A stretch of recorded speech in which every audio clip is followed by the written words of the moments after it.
Each wire has a 10 amp current and is 3 centimeters from the origin. Point P is 4 centimeters from the origin. Determine the net B field at P. Okay, so I know that this is 3 centimeters, as is this, 3 centimeters.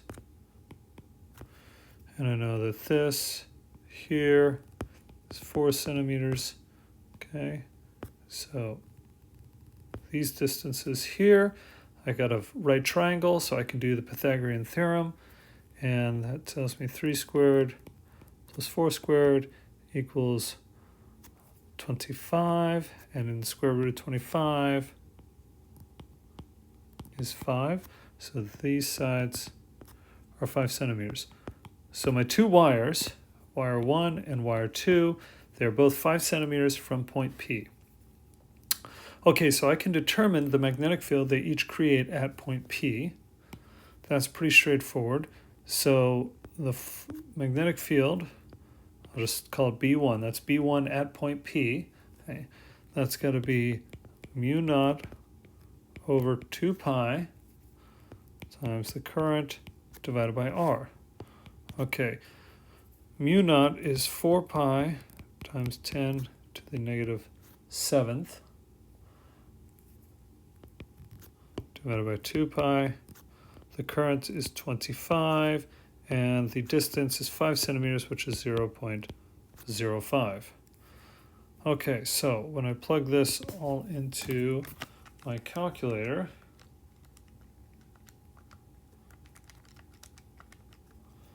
I get 1 times 10 to the negative 4th. That's going to be Tesla. Okay, so that's B1. So now B2, same formula, u naught over 2 pi I over R. Okay, and hopefully you notice I'm going to be putting in all the same values. These are all the same values. So in fact, I'm going to just go ahead and delete all this. I realize it's going to be the exact same as B1. 1 times 10 to the negative 4th Tesla. Okay, so now what I've got is to figure out the x and y components of each one. Now let's start with current 1. So it is coming out of the screen. That means over here at point P, let me get the right color. Okay. If I use my right hand rule, that tells me that right here, that is going to be B1. Okay. And at the same time, go ahead and draw, that's going to be B2.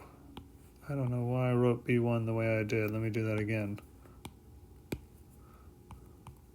There we go. Okay, so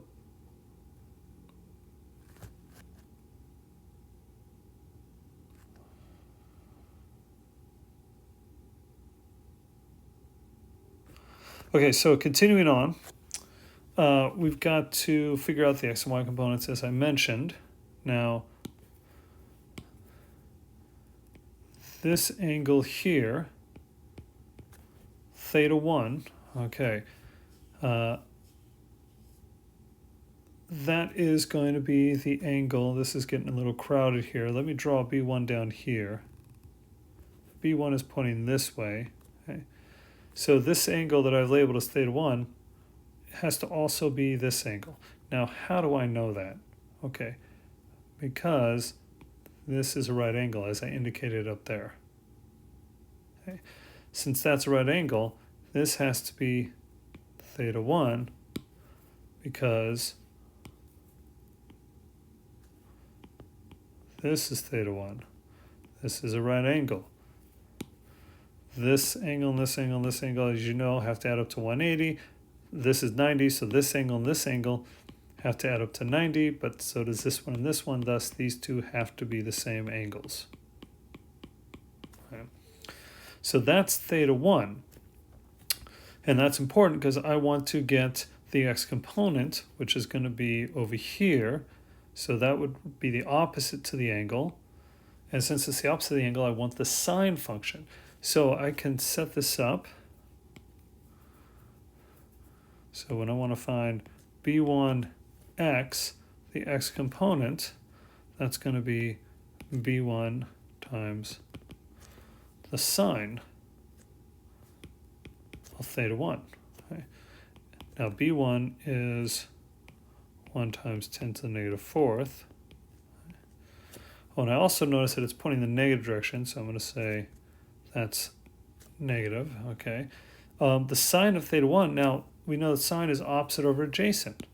Well, my opposite, if I'm using this theta 1, which I can use because it's got the same angle as what I have over here, so I can use this. This is 4 centimeters, and the hypotenuse is 5 centimeters. So what I've got is 4/5. So this really becomes just 0.8, so it becomes negative 0.8 times 10 to the negative fourth Tesla. Now I can go through and do the same thing for the y component, which is also going to be negative. It's going to be cosine, and that's going to be negative 1 times 10 to the minus fourth, and the cosine is going to be 3/5. And so this comes out to be negative 0.6 times 10 to the negative fourth Tesla. Okay, so now let's get B2. We'll get B2 and B2x and B2y. So if I'm doing B2x, now hopefully what you're seeing is, holy cow, it's going to be all the same stuff. Because this is going to be B2. I've got to take the sine of the appropriate angle, theta 2. Here's theta 2. But wait a minute, theta 2 is going to be the same as theta 1 in this case. And I already know what theta 1 is, or at least what the sine of theta 1 is. That's 4/5. So I can quickly just go ahead and say, all right, so this is 1 times 10 to the negative fourth times 4/5, and this works out to be negative 0.8 times, positive. Let me do that again.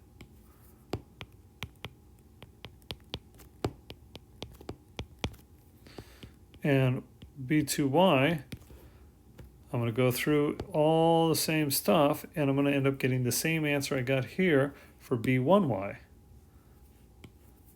Because I'm going to write down B2, it's going to be negative because it's pointing down, but it's negative B2 cosine theta 2, and that's going to equal negative 0.6 times 10 to the negative fourth Tesla. Okay, so we know we have to add like components to get the resultant, but hopefully you can see this, when I add B1x and B2x together, B1x plus B2x is just going to equal 0. And so I'm going to have B1y plus B2y. They are the same thing, so when I add them together, I get negative 1.2 times 10 to the negative fourth Tesla. And so this works out pretty nicely for me. That means that my magnetic field, B, its magnitude is just going to be 1.2 times 10 to the negative fourth Tesla. And its direction is going to be straight down.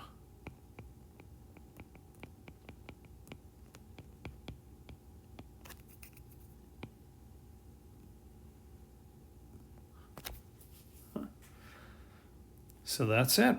But I want to emphasize, you got to focus on the procedure that I went through. You know, I got my magnitudes. I went through, and then I got the components. Being able to get the components meant I had to do my diagram. You know, so I had to identify what was the direction of my two B fields, and then I had to figure out angles. Okay, this is really just a vector addition problem, but you have to go through the process. Specifically, I say it's vector addition. What we were really doing here was, just to write it out, we were doing B1 plus B2 to get the net B field. That's ultimately what we were doing here. To get the net B field, we had to add those together, which meant drawing our vectors, breaking them up into components, paying attention to angles, going through and doing everything. So it's just vector addition, stuff you've done before. You can't skip any of the steps.